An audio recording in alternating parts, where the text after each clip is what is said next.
Welcome to the 14th episode of the podcast.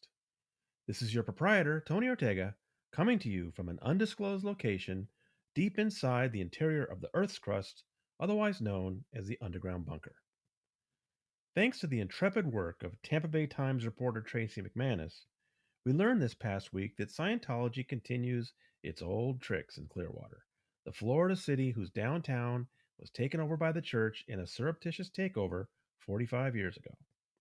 The latest kerfuffle, which had yet another developer being chased out of town by Scientology's style of intimidation, resulted in some fireworks at a public meeting, thanks to the one city councilman in that town paying attention.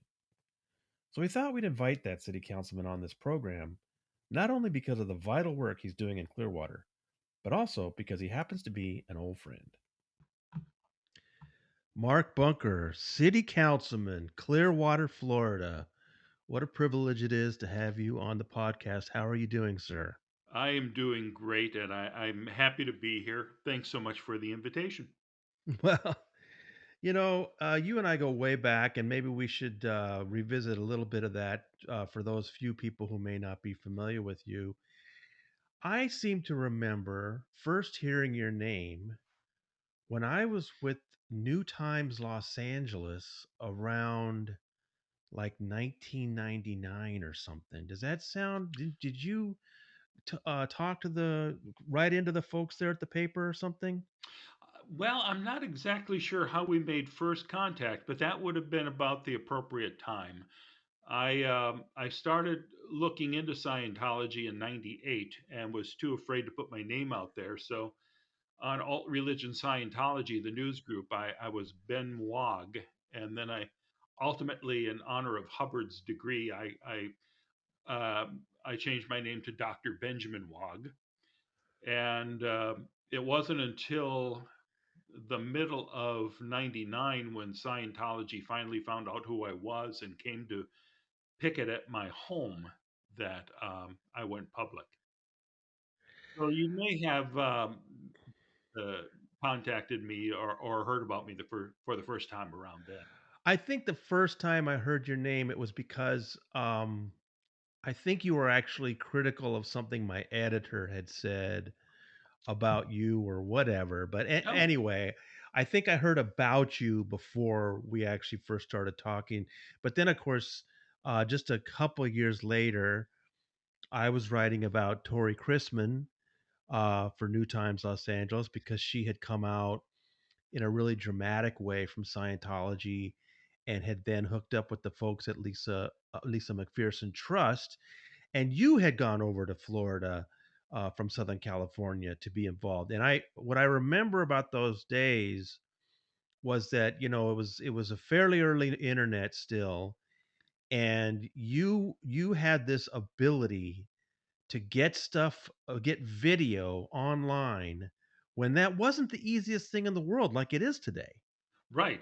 It was pretty difficult. There was only one program at the very beginning, and that was Real Player.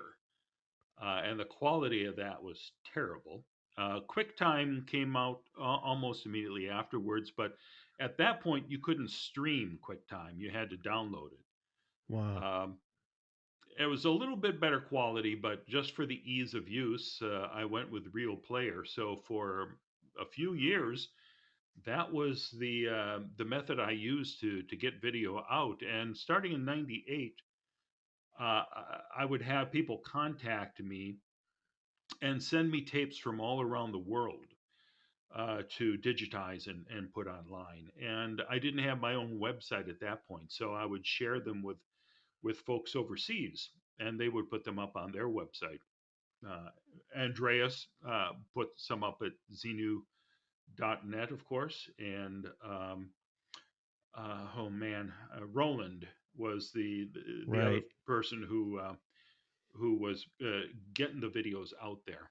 And after Scientology came to my home, that's when I created Xenu TV and started putting them out myself. And you were also, I mean, you were sort of the unofficial or official videographer of the LMT, right? I mean, you were Yeah, out there filming all of the protests that were happening in Clearwater.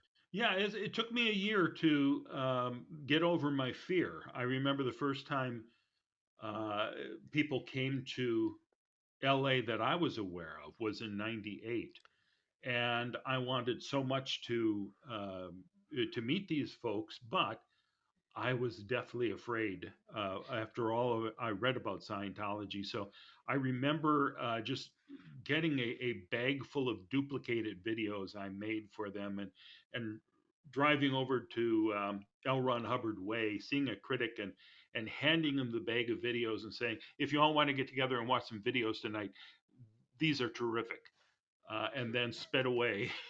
And then the following year, I took my camera out there and shot the picket that all the protesters did, and met Dennis Ehrlich for the first time, who lived actually just a few blocks away from me in Glendale, California at the time, but I hadn't met him. I had read about him in the local newspaper as somebody whose home was raided by Scientology. And I thought, wow, that happened just a few blocks from me. Then when I met Dennis, and he thought with my big camera out there that I was a Scientologist spy who was videotaping the critics, I introduced myself and we became friends. And I eventually put the video of his raid out online. Um, so it was great to be able to meet all these folks and to share videos around the world. And that's how I got started actually back in '98. I had um, a video capture card, which weren't weren't very accessible at that time, but I had one, and I could capture video and convert it. And I thought, well, I'm not the best writer in the world, but here's some way I could help. So 60 Minutes, I think, had done a piece on Scientology, and then there was another one from CBS, Bryant Gumbel's Public Eye, I think it was called. So I said, well, I bet people would want to see these overseas who don't have access to CBS. So I put those up online, and that's when people started to say, "Hey, we've got some videotapes here," or and then some folks like Arnie Lerma had shot some footage, and he sent it to me to edit and put online. So that's how I started to be the archivist, and almost every day there'd be somebody around the world who'd say, "Ooh, somebody's doing a radio show or a TV show," and I would try to stay up all night and capture that, or find a way to record it off of the radio on the internet when there was a feed. And it wasn't until like 2008 when Anonymous came around that they took over that job for me. So there was tons of people then starting to record all of these important shows about Scientology and archive them online. Yeah, you're really a bridge between those two periods. And just so some of the younger folks who may not know what we're talking about with raids, there was a period in the early internet, primarily around 1995, I think, Hmm. when people were beginning to put information about Scientology up on the internet. And you have to understand, Scientology's done what it's done forever. I mean, Yeah. the way the controversies, the abuses, they've been going on since the 60s. But now in the mid 90s, people were starting to put these documents up online, including things that the church really didn't want public, and that were some of their secret upper level teachings. And so Scientology actually convinced some law enforcement officials to raid people's homes based simply on the fact that they had posted documents on the internet. I know that sounds kind of amazing today, but that's what's going on pretty heavily for a while. And it Scientology thought that it could contain the internet. For a short time it thought that. Now they realize they can't do that. And then they really learned their lesson, like you said, in 2008, when you and Patty Moyer and some other people got a particular video out to the internet, and that's the one of Tom Cruise giving his interview in the turtleneck. that was so bizarre. It was a 9-minute interview of Tom Cruise trying to impress his fellow Scientologists with what a gung ho Scientologist he was. And that created a sensation. Scientology tried to suppress that. And that motivated this loose group of internet activists called Anonymous to then target Scientology with a lot of stuff. And then came your moment to shine. Explain to everybody how at that moment you got a special nickname. Oh, um, I was working at a TV station in San Diego, working the night shift there, when Anonymous put out their first threatening message to Scientology. And it was damn spooky. And I thought, if I'm freaked out about this, the poor staff members who are answering the phones in the orgs, they must be really freaked out. And I was a little disturbed by seeing some of the things that were being suggested for anonymous members to do, like put sugar in gas tanks of the cars at the orgs. And so I came home, and like 2 or 3 in the morning, I made a video saying, addressing Anonymous, and just saying, hey, you know, you got to do this the right way, because Scientology takes this seriously. And they can take a cherubic fellow like me and turn me into this dangerous threat. They'll definitely do that with you. And it also reflects badly on those of us who have been speaking out about Scientology. And I thought, after putting that video up, that there's a 80-90% chance that they would just attack me and say, what do you know, and try to take me down. But instead, they shockingly listened and said, hey, this guy's right, and dubbed me Wise Beard Man, uh, which was which was a wild period. And because there was no leader of Scientology, leader of Anonymous, rather, when the press started asking them for interviews, they started to ask me to go and talk to reporters. Um, so which was weird, since I was not a member of Anonymous. I didn't know that much about them. I just knew that the folks that I'd been communicating with were nice people. Um, and so, Wise Beard Man became a thing, and these memes popped up that were delightful, and I still get called Wise Beard Man to this day.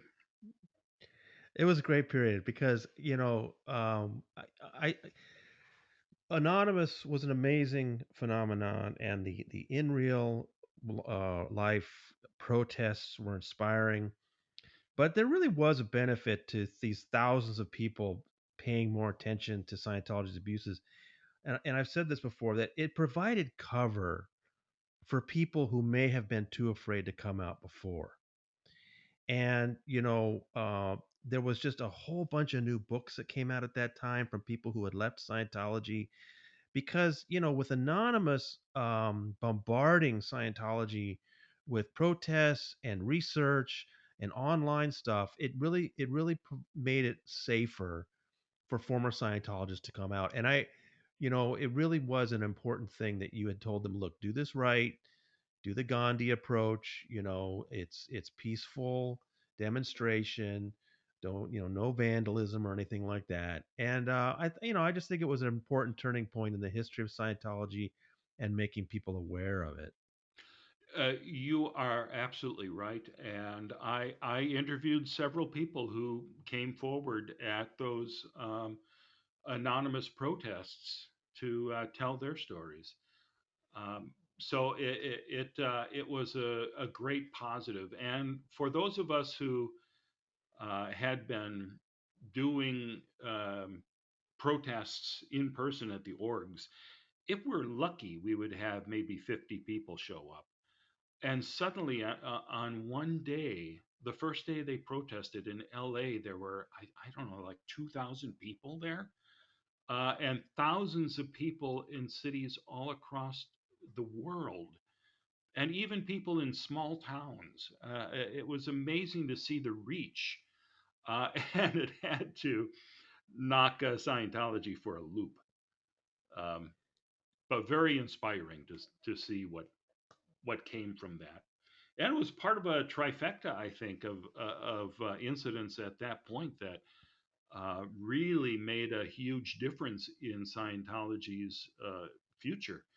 Because you had around that same time, not just Anonymous, but you had Tom Cruise jumping on Oprah's couch, and South Park's Trapped in the Closet. So the fact that the media could start talking about Scientology through Tom Cruise, and they were writing stories already about Anonymous, it it it broke that curse that Scientology had put on the media for more than a decade, of the media being frightened to write a word about Scientology, and suddenly the floodgates were open. Yeah, I mean, I would point out on those sort of milestones that Tom Cruise coming out and deciding. See, and it, for me, you're right with the Tom Cruise thing because the Time magazine story in 1991 had really provided a chilling effect when Time was sued for $400 million by the Church of Scientology. That had provided a chilling effect, and the press had been shy about Scientology for 10 years. Yeah, And then when Cruz in 2005 was so gung ho, he decided to come out and be sort of an ambassador, a public ambassador for Scientology, and had his disastrous interview with Matt Lauer and went on Oprah's show. He also had a disastrous thing in Australia. Um, that was 2005, and early in 2005, and then later in 2005 was the South Park episode. That definitely emboldened the press to begin writing about Scientology again because Tom Cruise had put it on the table. yeah, Um, so then Anonymous, though, is 3 years later in 2008. And I would say the double whammy for Scientology then was Anonymous early in 2008. And then in 2009, the Tampa Bay Times Truth Rundown. Because there have always been, you know this, there have always been people who have come out of Scientology and talked about it from, the 60s, 70s, 80s, and then of course the 90s, people like Dennis Ehrlich, like you're talking about. But in 2009, it was like an entire wing of the upper management all came out at the same time to talk specifically about what David Miscavige was doing in Scientology. Mike Rinder, Marty Rathman, Amy Scobie, Jefferson Hawkins, Mark Headley, Claire Headley, all at one time. It was yeah. incredible. And I think in some ways that double whammy of anonymous followed by these upper level execs coming out, maybe in hindsight we'll look back and realize that that was maybe the big turning point when things started to get really bad for Scientology. But anyway, it is fun to look back on these because you've been involved in a lot of this stuff. But the thing that surprised me, I'm going to keep pushing forward here. The thing that surprised me was I remember when I found out um, you had been in Clearwater 20 years ago with the Lisa McPherson Trust thing. You had Right. gone back, but then a few years ago you moved back to Clearwater, and I thought, what are you doing? It was it was strange. It was bizarre, and then even stranger, you said I'm going to run for city council, and I thought, what is he doing? And it was this proposition. There's just no question. Clearwater has been under the thumb of this organization for so many years. And you just thought, you know what? There's probably enough people in this town that are tired of that situation and want to reclaim their downtown that they're going to vote for me. And I thought, wow, I don't know. I don't know, Mark. This seems like a long shot. And then you pulled it off. Boy, that day was kind of amazing. It sure was. I mean, I was all set to lose. I was in my mind. I said, well, okay, if I lose now, I'll have learned a lot from this first run. In 2 years, I'll run again and I'll do better. Um, but I won, and I wasn't even dwelling on the election that day. I had This was like the first week of the pandemic, right? yeah, yeah, and I was sick, deathly sick, and I was afraid that it was COVID-19, and I went in to get uh, the test for like one of the first days that they were available here in Clearwater. So I came home, and all I was doing was sitting at home being deathly ill, and and I looked up and I went, it's like 6 o'clock. They should be closing the polls soon. And I started looking around online trying to find the results. And before I actually stumbled on them, people started congratulating me. Wow. So it was wild. And it has been terribly exciting. I mean, I really enjoyed the process of knocking on doors and meeting people, and I found, I felt I had a good shot during the race because every door I would knock on, I'd say, "Hi, I've been standing up to Scientology for 20 years, and I'm going to continue doing that on the city council." And people would say, "Sign me up. Okay, where's the petition? I'm voting for you."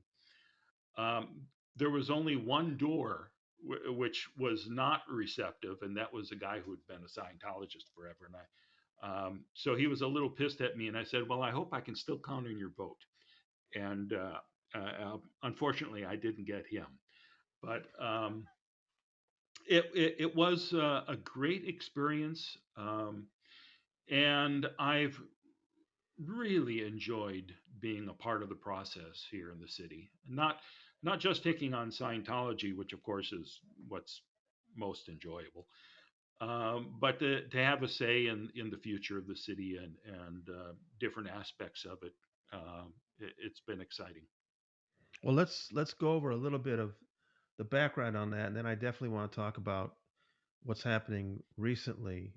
That's just crazy. But L. Ron Hubbard was extremely paranoid, and he knew that the governments in the United States and the United Kingdom were looking at him, and so he ran Scientology from a ship from 1967 to 1975. He was sailing the Mediterranean, the Atlantic, and the Caribbean for 8 years, running Scientology from a ship. And he got sick of it and decided to come back to land and chose the town of Clearwater, Florida. But he knew that they may not get a welcoming, reception from the town, so he had his operatives sneak into town under a different name, the United Churches of Florida or something, and they purchased the Fort Harrison Hotel, a landmark in the city, and a nearby bank building, the Clearwater Bank building. And they had established themselves before the news got around who they were. So they actually called it Project Normandy, right? It was this Right. surreptitious invasion of the town. And when the local mayor, Gabe Cazares, realized what was going on, he raised the alarm on a radio station, on a radio program, started saying, "Hey, I've noticed there are these young kids and they got billy clubs, and they're patrolling the Fort Harrison Hotel. Why would the Fort Harrison Hotel need armed guards? What's going on?" And he figured out who they really were and started telling people. So Scientology then targeted him with these outrageous, elaborate schemes to destroy his political career, destroy his marriage, destroy his reputation.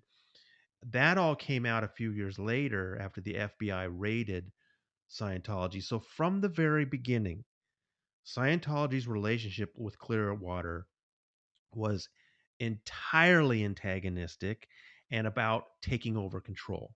They have never given up. It's this is the thing I know that you struggle with, is trying to convince people that David Miscavige, the current leader of Scientology, will never give up the idea of simply owning all of downtown Clearwater.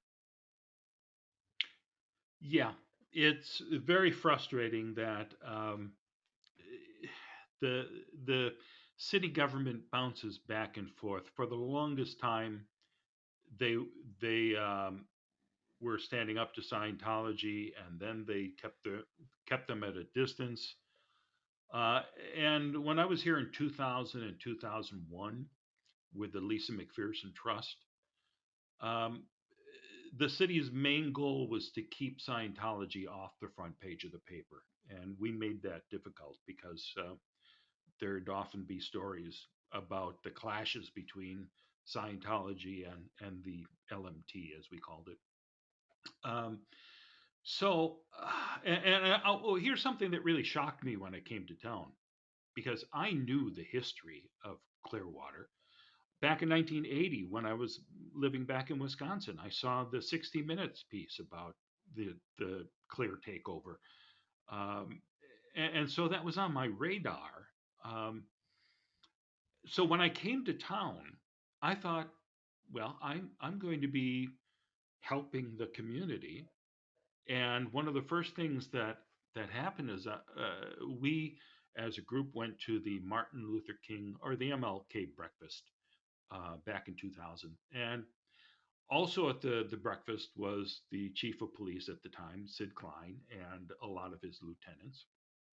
And so I went up to Sid Klein, extended my hand to shake his hand and tell him what a fan I was of the Clearwater Police, and I knew what he had gone through over the years, and the department had gone through dealing with Scientology. He refused to shake my hand. He just glared at me and said, "You get in my way, I'll arrest you." Wow. And I went, "Oh, geez, this is not exactly what I expected when I came here." Um, and then the Clearwater Police, the chief decided, um, let's just have the officers work off duty as security guards for Scientology, who was happy to pay them. I don't know if it was 140 or $160 a day to sit out on a quiet street that we shared with the Scientology bank building. Um, and very quickly, we saw that officers who had been doing this duty were showing an unusual bias against us when situations came up. Like there was a German film crew trying to do a documentary here, and they invited me to come along with them and shoot a little video from the street as they knocked on a door, just in case there was problems. So the person who they wanted to interview refused to open the door, so we were just heading back to the car, and suddenly one of the filmmakers said "Aktun, Aktun," and I turned around and there was a guy with a hammer who had come out of the house and he was cursing at us and actually hit my camera a couple of times. And a police officer arrived and we tried to explain to him, listen, this guy attacked us with a hammer and I have it on video. And the officer looked at me and said, uh, you work down there on Watterson with that Bob Minton, right? I said, yeah. He said, okay, where's your ID? Which was kind of astonishing. They didn't even ask for an ID from the hammer guy. And it turned out that the hammer guy gave them a false name, a fake birthday, and a fake social security number.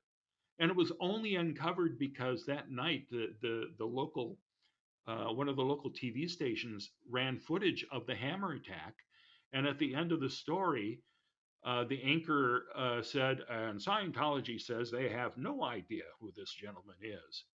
And we looked through the Scientology publications, and there was the guy's name having taken courses. And I called the police and said, "Look, he's a Scientologist, or at least has taken a number of courses." So then they went back and talked to the hammer guy and found out that he had lied about everything, and he was wanted on drug charges for cocaine in Key West, and then he was arrested and went to jail for a year. But the first instinct is, okay, this guy is a nuisance. This guy with Bob Minton. Let's do what we can to get rid of him. Um, So I made a video, a 20-minute video, which is still online, called Scientology and the Clearwater Police, to show some of those instances. And before I even put it online, Chief Klein had a copy of it. And I heard that he sat down and showed it to the entire department. And every police officer in town knew who I was and hated me, which was really weird. Strange feeling, me, choir boy, suddenly having the police, who I've always supported, being not happy about me at all. Well, and Those were interesting times. just a few years ago, you sent me a screenshot from that video to show me that one of the police officers who was making a decent side income from Scientology, off-duty work was Officer Slaughter, who today is the chief of police. Yeah, but let me say, I like Dan Slaughter. He has been really terrific with me. And I think he's doing a good job leading the police department. Uh, the problem was not that we have a police department that's corrupt. We had a police department whose chief allowed corruption to be feasible by saying, okay, here's here's what we'll do. We'll just let them sit out there and be fed by Scientology all day and make a nice living off of it. Well, yeah, uh, you're going to be a little biased in favor of the people who are feeding you and paying you. You may bend over a little bit backwards to make them happy. But once the LMT left town at the end of 2001, that cushy job was gone. Um, and they, like every other organization in Clearwater, will now hire the police to do crowd control when there's a big event, just like any of the other major churches do on a weekly basis here. So I can't say anything negative about that, because they're an organization which has the right to rent a cop. Um, as long as it's not causing the problems that we saw back in 2000, I don't have a problem with that. I will say this: Chief Slaughter, when I moved back here in 2013, he wasn't the police chief then, but he became chief again shortly after that. He has been terrific about it, and um, no one bears the brunt of that injunction anymore. Scientology still tries to get it used to stop any protest from anyone, but the police department no longer will do anything about that. Even though you saw, if you watched Leah Remini's show, Scientology in the Aftermath, we did test it out by having me sit on a park bench across from Scientology's building, and three or more police cars showed up to get rid of me. Well, I was going to Um, say that's one of the more popular episodes of Leah's show, and it seemed like a pretty good demonstration that I hear what you're saying, Mark, but your that demonstration really did suggest that the Clearwater Police are still very sensitive to Scientology's desires, and Chief Slaughter pushed back against that in the subsequent days, the Tampa Bay Times. But I think part of the issue is that Scientology has been there now for so long and is such a presence there. People sort of have adapted to that, and in their thinking, and it's hard to get them to think another way. yeah, and also I understand when police are called out to a scene. When Scientology is calling to say, "Hey, there's people here that shouldn't be here," yeah, they send out an officer, and in this case, um, they when they arrived, they found a camera crew and a TV star. Um, so this called for more attention than other situations. So you know, for me, I didn't blame them for what they were doing because they got a call, they checked it out, they saw there was nothing to it, and you know we left. We were fine. If they had handcuffed us and hauled us away, I would be complaining right now. But to me, it just shows how Scientology uses the system, and I don't really blame that necessarily on the chief of police who has looked out, watched out for my back along the campaign trail. Um, he's made sure that there are no disruptions at my meet and greets, for example, when I was running for office. And he has been a stand up guy as far as I'm concerned. Okay. Well, let's now I want to make sure people understand the current situation because I think some people are unclear what Scientology is doing there. It's a unique kind of a situation, and sometimes I get questions from people they to make me realize they don't really understand what's going on in Clearwater. Scientology is all over the world. Okay, Scientology has facilities in every major city and they're empty, but Yeah, they at least have facilities around the world, and they want people to belong to Scientology and take courses in North America, South America, Europe, everywhere. However, Scientology is a progression of courses that get more and more expensive as you're going up what's called the bridge to total freedom. And you may start on the bridge in Buffalo or Portland or Dallas, whatever. But once you reach a certain level in Scientology and you want to go further, you have to go to the Flag Land Base in Clearwater, Florida. It doesn't matter if you're in South Africa or if you're in Italy or if you're in Taiwan. If you want to reach certain levels in Scientology, you have to go to Clearwater, Florida, because they have at their Flag Land Base, they have this facility for catering to these upper level Scientologists for these very expensive upper level courses. And that's why they have people coming in from around the world. And these courses are not only very expensive, they take weeks and weeks. Jason Begay, I think, gave me the best description of this. I think you did wonderful work with Jason Begay about how you have to put your business on hold. You have to go there and stay 4 or 5 weeks.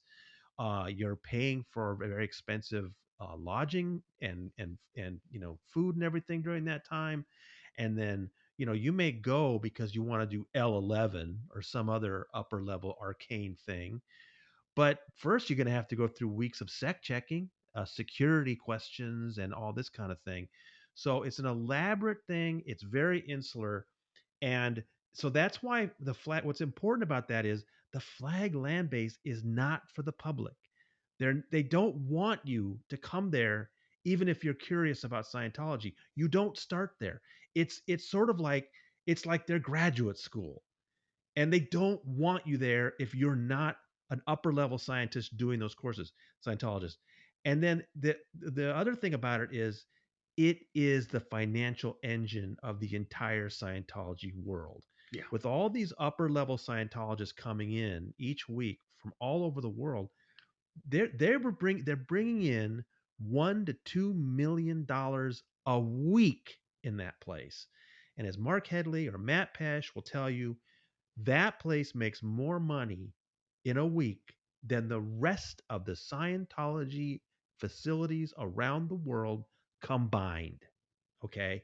So that's why this is such a special place in Scientology and why David Miscavige does not want outsiders loitering, looking at Scientologists and finding what's, even though it's not a closed campus, right? I mean, you and I could walk right. down Fort Harrison Avenue right now and point at these different buildings and they can't keep us out. There's not a fence around the Flagland base, but it's still very insular, and it's just the Sea Org, these young people that have signed billion-year contracts, catering to these upper level Scientologists who are there 4, 5, 6 weeks, spending money like crazy.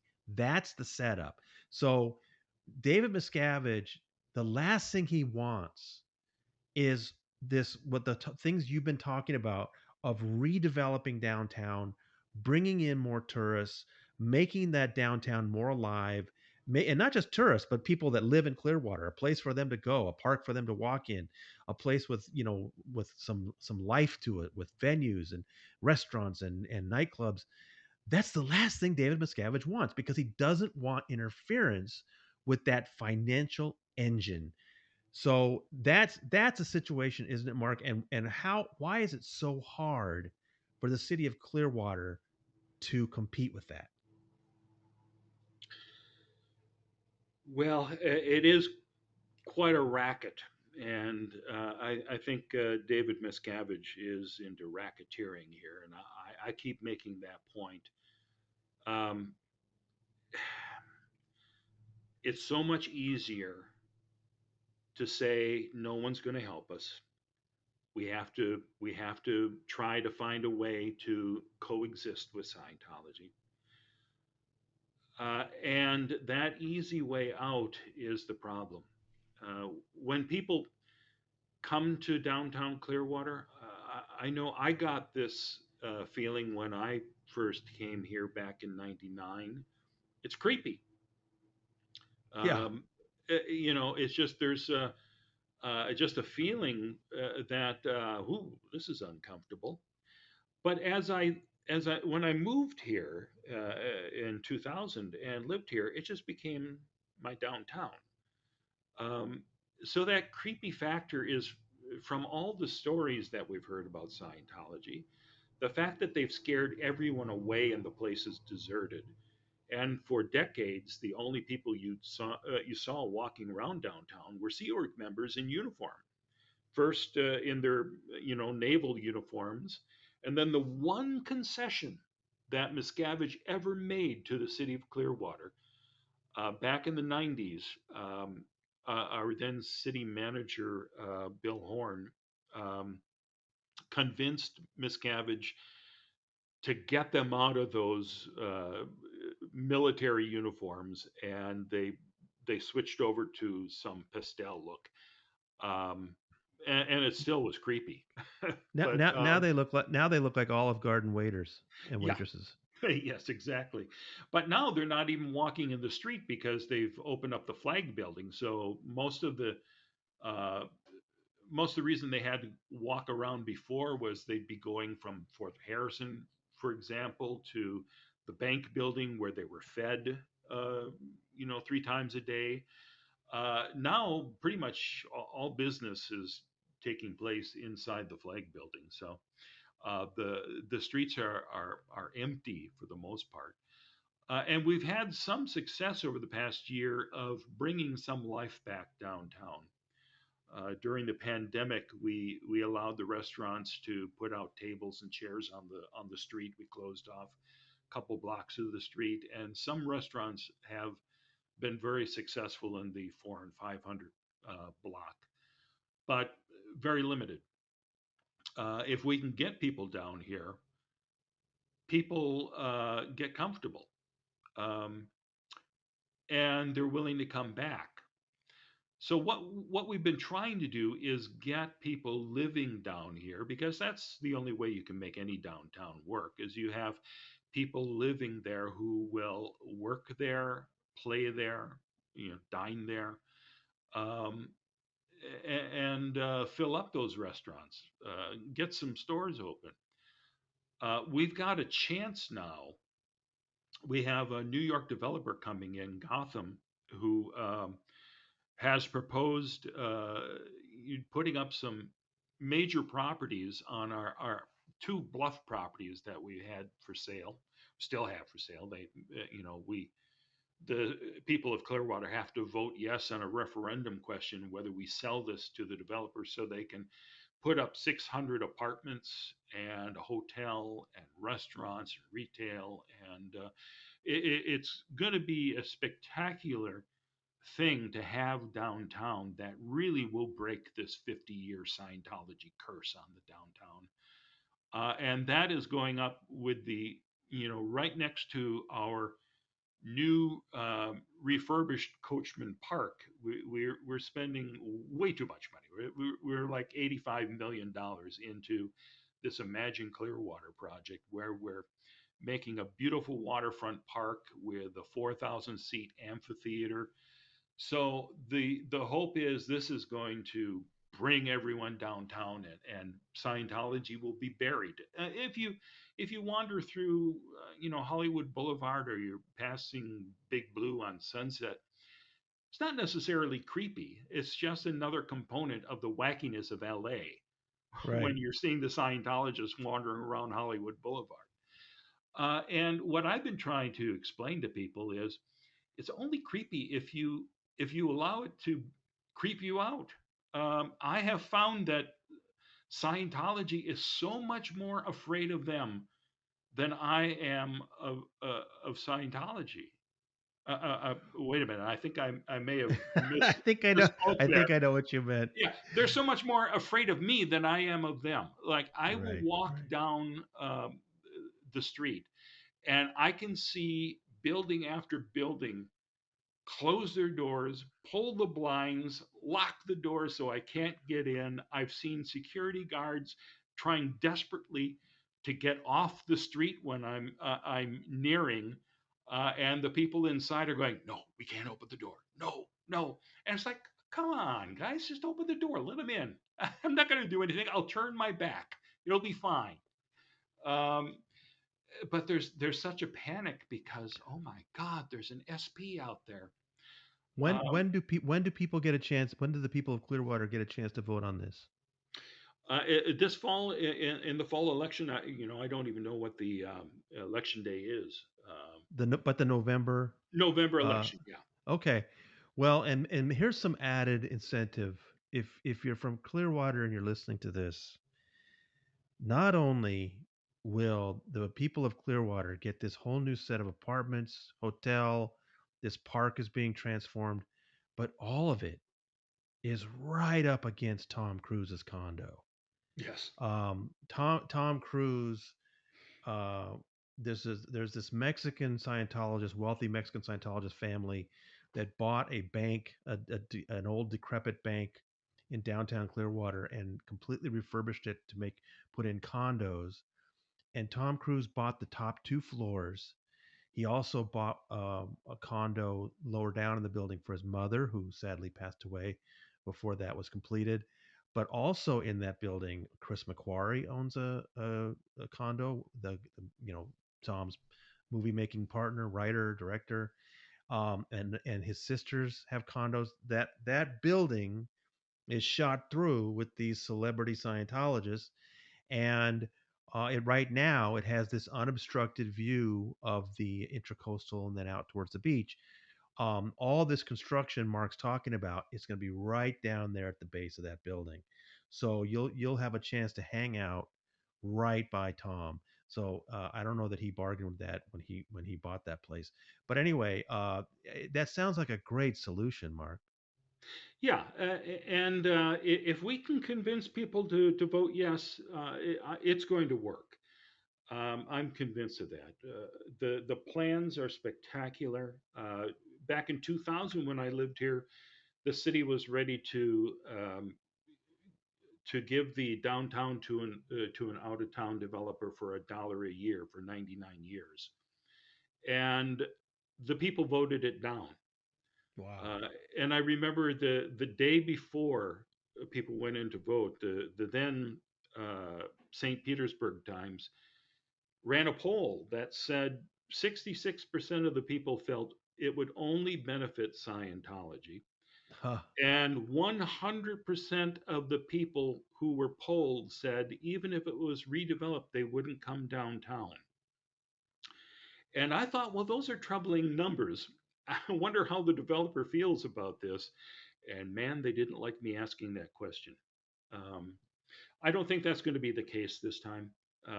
There are definitely people who are concerned about Scientology's involvement, and they're not involved. It's the last thing that Miscavige wants. Let me just share a Yeah. story of from the campaign trail. Um, There was one couple that invited me into their home as I was grabbing signatures, and they were telling about their neighbor who was a UPS driver, and he had dropped off a package downtown and had got back into his vehicle, and in the back of the vehicle, hiding behind among the packages, was a Sea Org gal who was crouching down there saying, "Just please take me away. I need to get away from here." And the driver panicked and said, "No, no, I can't. I've got a job to do." And he kicked her out. That's Wow. what Miscavige is afraid of. He's afraid that someone from the Sea Org can make a run for it in the crowd.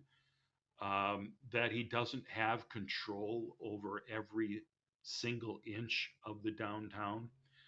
Um, and so, well, if the people of Clearwater realize what a what a horrible impact it would have on Slappy, I think that might convince them to vote yes. Well, Really. he's so paranoid and petty and vindictive. Um, as part of this Imagine Clearwater, there's a parcel of very small, little, basically parking lot size piece of land that Miscavige does not want the city to develop, and he tried his best to get his hands on it. The city told him no, and there's a whole story I've written about that. But the point is his form of revenge, and this was all uncovered brilliantly by Tracy McManus at the Tampa Bay Times. Miscavige's revenge was to have several wealthy Scientologists go out on a buying spree and essentially doubled Scientology's footprint in the downtown. So the situation is even worse today than it was just 5 or 6 years ago, as far as how much property Scientology either controls directly or through some of its wealthy parishioners. And even just recently now, we're reading about how a developer who was trying to put together some affordable housing in an old firehouse was basically scared away because Scientology put pressure on him. Scientology wants that building, and that was the video we saw the other day at the bunker. Is you were nice enough to send me a copy of a video you put together showing how you tried to you confronted the mayor and the city attorney about, hey, we didn't even know these negotiations were going on, that ended up scaring away this developer, and they were not happy with you, Mark, that you brought that up in a public meeting. No, I was a little surprised how poorly they took it. I guess I just have my TRs in, so I can't be bull baited, and I assume everybody should be that way. If a Scientologist is coming up on the street and saying something horrible to me, okay, fine. I'm glad you said it on camera. So when I'm a little bit critical of the fact that the city manager didn't inform those of us on the council that this was happening, he got very upset about that, and thought that I was throwing him under the bus, which was not the intent. The intent was to say, listen, the way the city government is set up, the council makes the decision about what we want to see go forward, and then the city manager's job is to implement it, not to work with Scientology to ultimately chase that development out of town. And in fairness to John Jennings, our city manager, I believe him when he says that his hope was that we would just find another piece of property for the affordable housing uh, building, and we'd have those 81 apartments, and Scientology could hide their L. Ron Hubbard Museum on this piece of land where the firehouse is, and Yeah, everything and will let be me fine. and It'll be a win-win. But instead, yeah, let me just give Jennings some credit on that. I don't know if he deserves it exactly, but his story was that the reason why he wanted to see that firehouse possibly be part of a swap with Scientology is that at this point, apparently, David Miscavige is talking about putting together a museum to L. Ron Hubbard in a part of town where everybody going to the beach on the causeway would have to pass it. It would, and you have to understand the way Clearwater is laid out. Some people fly into Tampa or whatever, get in their rental car and go straight to the beach, right? They don't even stop Right. in creepy Scientology downtown. They get on what's called the causeway, take a bridge over the intercoastal, and they go right to the beach, which is very popular and thriving. And David Miscavige is apparently talking about putting a museum right there so that as you're going past the downtown, you would at least see this monument to L. Ron Hubbard. And it would make the situation, it would make the impression of Scientology's ownership of downtown even worse, right? And so, what Jennings says he was trying to do, the reason why he wanted possibly to use the firehouse in a swap was the firehouse we're talking about, the old firehouse that's empty now is sitting right behind the flag building. Basically, it's just east of Yeah. the flag building. So if you put the L. Ron Hubbard Museum there, it would kind of make sense because it'd be part of that Scientology campus. Yeah. So I can understand that he might want to do that, and so it wouldn't be so visible for people driving on the causeway. But in the meantime, this affordable housing project got killed, and Tracy McManus is reporting seemed to indicate that basically the developer was intimidated by Scientology, and hopefully that won't happen with this Gotham developer. But I have to. I'm Well, sure some I people will don't be think it afraid will. of that. No. Oh yeah, sure, absolutely. But these folks, I think, have the stomach to take it on. And what I see as a positive, but kind of worried some others in town, was a couple of the attorneys that Scientology often uses are involved with this project. That doesn't mean Scientology has any type of hand in these properties going up on the bluff. But I do think it means if Scientology starts causing a problem, we have somebody who directly speaks with Scientology who can say, "Hey, this isn't good." So I'm hoping that having them as a liaison will be a positive thing, because they aren't out there doing dirty work, but like so many attorneys in Clearwater, Scientology pays for the high price people who have all the connections. So um, they're bound to they're they're bound to have some people with fingers in everything. But talking with these people, I don't feel uncomfortable with them being involved, and I don't think it's going to really have anything but a net positive to keep Scientology away from sabotaging the whole thing. Uh, this is too big of a deal for these established developers to be scared off by Scientology. Well, I think Here's one go thing ahead. that came from our little conversation, our uncomfortable conversation in last week's meeting when Yeah. I called everybody out about this. Uh, you know, our city manager John Jennings wouldn't go on the record before that meeting that the location of the L. Ron Hubbard Museum, keeping it away from where the public would see it, was one of the goals that he had. You know, Tracy tried to get him on the record on that beforehand, but he's on the record now. Uh, Yeah. is saying the city doesn't want an L. Ron Hubbard museum where people can see it, and we should be saying that no matter where it's put. An L. Ron Hubbard museum is not welcome here. They've got the superpower building, the flag building. It's a huge building. You want a museum? The only people who are interested are parishioners. Put the museum in the flag building, okay? There's plenty of room for it there. Well, and let Uh, me just point out there already is a museum to Hubbard and the Apollo on like the second or third floor. I have the original, you know, schematics for that building, and they have published pictures since then. They already have a little museum in there. But let me mm, let me let me let me point this out to you, Mark, and that is the flag building itself. is this incredible city block size monument to David Miscavige. Can't L. Ron Hubbard have his own little building, Mark? I mean, come on. Yeah, he can put it over in Largo.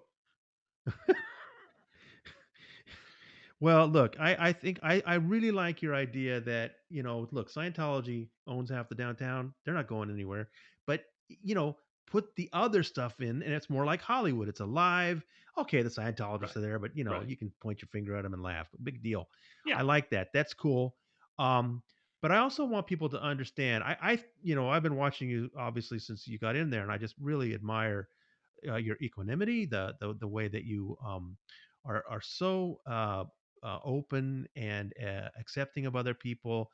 I hope the people of Clearwater appreciate what they have in you as a city councilman. But I also want people to understand when it comes to things like the abuse, the fact that these foreign workers are being brought under falsely in R1 visas, religious visas, their passports taken away. It's basically labor trafficking. Their families are being split up. Young women are being forced into abortions. People are being bankrupted every day with extortion. That's the federal government's responsibility to do something about. And I know people get frustrated that the city of Clearwater doesn't do more, but really it's the federal government that needs to be investigating that and doing something about it. And I hope someday they do. But in the meantime, Mark, I personally think, I really admire the work you're doing there. Well, thank you. But here's my belief on that. The city of Clearwater should be working with the state and federal government to deal with these things, making sure they understand that just down the block from us, the human trafficking is happening. That all of these abuses happen within our downtown core, essentially.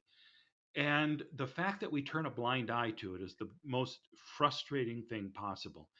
And before this story about losing the affordable housing was published, I had known about it because Tracy called to ask me some questions about it. And that happened on like a Thursday afternoon. And Thursday night was our meeting. And I wasn't supposed to say anything to anyone about the article coming out. But I was furious. And we had our state senator, Ed Hooper, coming to talk to our meeting. And when it came time for me to say something, I said, we need the state and federal government to help us with Scientology. And he was not happy about that at all. And Yeah. he said, no, I said I wanted to sit down and talk to him about that. And he said, well, we could talk, but you won't like the answers. And I said, that's the problem. Yep. Um, so it is frustrating that people don't want to take this seriously and do something to change it. Um, Not our problem is way too easy a position to take. So I keep Yeah. pushing. Well, we have really enjoyed watching you at the bunker, and I'm looking forward to more. And let's hope the people of the city of Clearwater can get that bluff development going. I think who doesn't want to hang out near Tom Cruise, right? It's going to happen. Our park and the amphitheater is well underway. That's going to open next summer. Um, and then the apartments and the hotel will come a year or two after that. But it is going to transform everything. And I'm excited to be here to be a part of it. I hope when I run for re-election in a couple of years, that I'll have a chance to serve another term. Um, I know the the powers that be will probably be working hard to make sure I don't get reelected, but um, I want to keep making a difference. One little thing you mentioned, the articles that you have written about this. One little thing I do behind the scene is most days of the week, if you write anything that has to do with human trafficking and Clearwater and Scientology, those things get sent throughout City Hall by me. It's a little thing, but I want them in the record.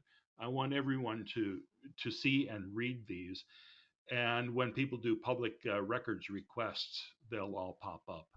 So we can't say that we don't know what's happening here. We do. We just don't want to do anything about it. Well, I appreciate that, Mark. Thanks for getting the word out about the underground bunker.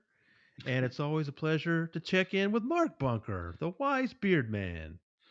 Tony, you do great work. I'm always happy to chat with you. Thanks a lot, Mark. Talk to you later. Bye. Now I'm hunkered down in Bunker Town again, again, again, to witness history, ride the storm, wait to see how reckoning and the day they all come. Oh,